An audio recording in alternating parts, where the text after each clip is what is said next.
여러분 안녕하십니까? 오늘 29일 화요일 오후 지금 벌써 3시 반, 4시가 다 돼가죠? 아, 소식을 조금 늦게 접해서 지금 제가 갑자기 방송을 서둘렀습니다. 2024년 보훈 예산안이 국무회의를 통과했습니다. 국무회의에서 의결을 했죠. 그런데 조금 실망스러운 것은 보훈 보상금 평균 5%, 그리고 상위 7급이 7%. 상위 7급이 7%면 좀 아쉽죠? 좀 그 예우를 좀 6급과의 그 간격을 좀 좁힌다고 했는데 5%하고 2%밖에 안 되기 때문에 뭐 얼마나 좁혀졌을지는 모르겠습니다만, 어쨌든 기대를 했던 7급 되시는 분들은 좀 실망이 되지 않을까라는 생각으로 좀 저도 마음이 좀 썩 좋지는 않습니다. 자, 어쨌든 국무회의에서 2024년도 예산이 의결됐습니다.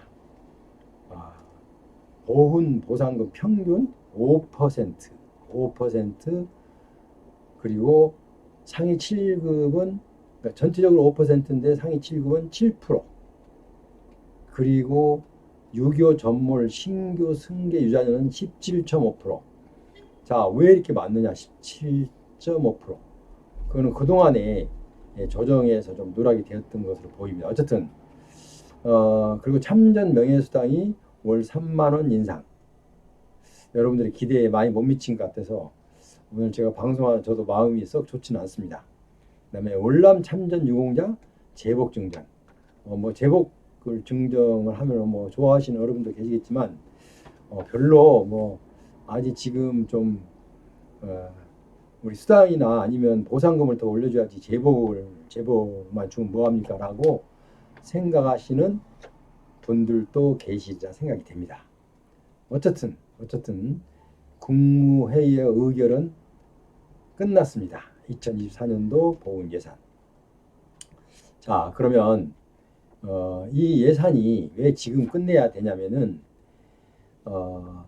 국회의 그 전문위원회를 통해서 그다음에 본회의까지 금년 말까지 통과가 돼야 됩니다. 그래야만이 내년 예산이 순조롭게 쓸 수가 있습니다.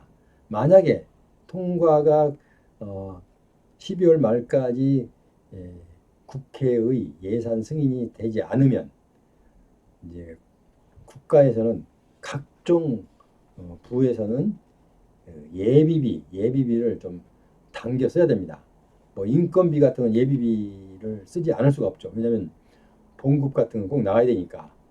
인건비를 위주로 예비비를 쓸 수밖에 없는, 그러면 여러 가지로 복잡해지죠. 물론 나중에 이제 다 모든 거 정산하면 되겠지만 그거보다는 순수하게 12월 말까지 국회에서 통과를 시켜줘야 그걸 갖고 정부에서 이리저리 또 미에서 또 예산 편성도 나름대로의 그 예산을 짜가지고 예산 운영을 하게 돼 있죠. 운영상의 문제가 올 수도 있다. 그리고 예비비를 자꾸 쓴다는 것은 썩 좋은 현상은 아니다. 이렇게 볼 수 있습니다. 그 이제 저도 현직에 있을 때 보면 예비비 쓰는 거 쓰라고 하면요. 물론 뭐 어렵진 않지만 그래도 예비비 쓰는 것은 썩 반갑지가 않습니다.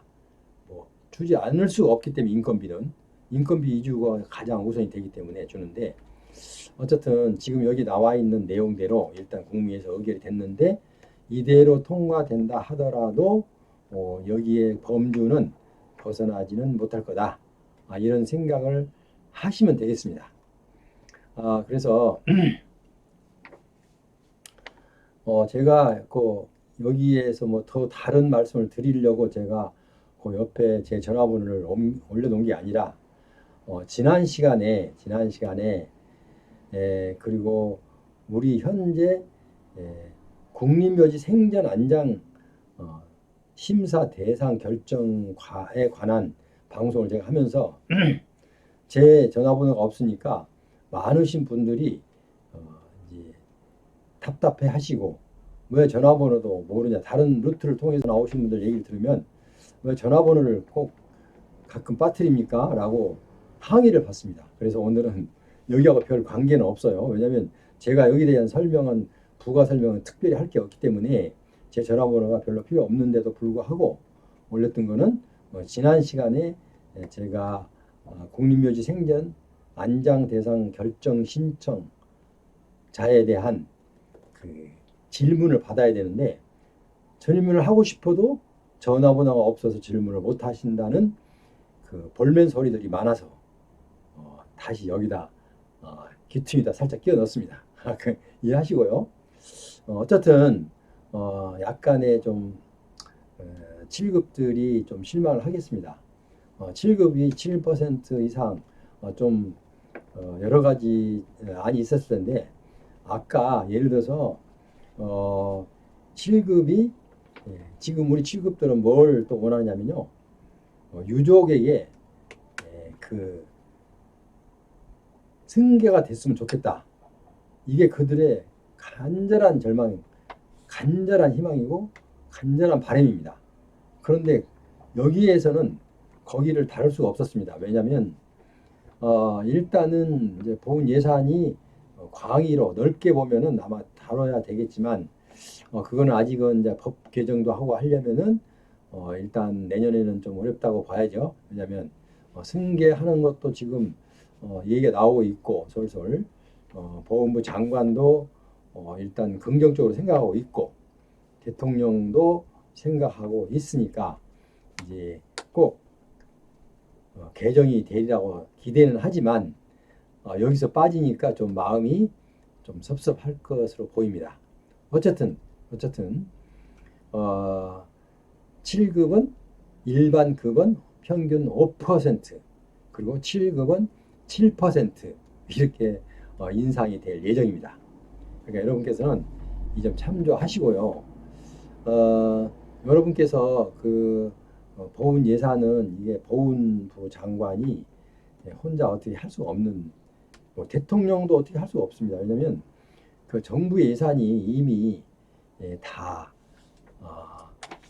너무나도 투명하게 나타나 있기 때문에 거기서 이리저리 어디서 좀 삭감하고 어디를 늘리고 이렇게 하기에는 이미 그런 물밑 작업을 했지만 이 이상은 도저히 할 수가 없는, 그런 이 이상은 손댈 수가 없는 지경에 이르렀기 때문에 아마 이렇게 된 것으로 생각이 됩니다.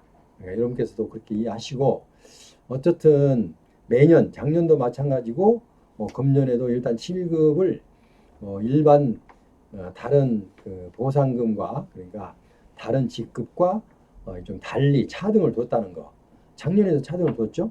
또 금년에도 차등을 뒀다는 거. 이렇게 계속해서 차등을 두 가다가 어느 정도의 형평성이 맞으면 이제 거기서 중단을 하더라도, 그리고 남은 숙제는 7급도 배우자에게 승계가 되었으면 하는 바람이 목소리가 되게 높습니다. 혹시 보훈부의 그 관계자들이 이 방송의 목소리를 듣는다면 그걸 다시 한번 돌아보면서 꼭 제고해 주셨으면 하는 바람이고 부탁의 말씀입니다. 어쨌든 많은 우리 국군 군무위원회 통해서 제결된 이 의견에 대해서 상당히 불만이 있을 것으로 보이고요. 많은 우리 국가용자들은 정말 마음껏, 그러니까 넉넉하게 올려줘도 부족함이 없습니다. 그런데 예산이라는 그 한계가 이거 자꾸 뒤에서 끌어당깁니다. 그렇기 때문에 이것을 어찌할 바 없는, 우리나라가 경제 성장이 돼서 예산이 엄청나게 늘어나면 몰라도 그 전에는 대폭적으로 한쪽에다 몰아서 이렇게 올려주기는 어렵다고들 합니다. 그러니까 이 점은 충분히 양해 가시라 보고요. 어쨌든 지난 시간에 말씀드렸던 국민묘지 생전 안장 대상 결정에 관련돼서 좀 궁금한 사항이 있으면 여기 전화번호 나와 있으니까 활용하시기 바라고요. 어쨌든 이 내용은 여기서 길게 어떤 안이 나올 수가 없기 때문에 길게 설명을 못하고 국무회의 의결된 결과만 여러분께 보고해 올렸습니다. 지금까지 함께 하신 여러분 대단히 감사합니다. 제 방송에 아직도 구독자가 아니신 분은 구독 버튼 부탁드리겠습니다. 다음 시간은 또 더 좋은 방송을 갖고 여러분을 찾아뵙도록 그렇게 하겠습니다. 그럼 여러분 다음 시간까지 안녕히 계십시오.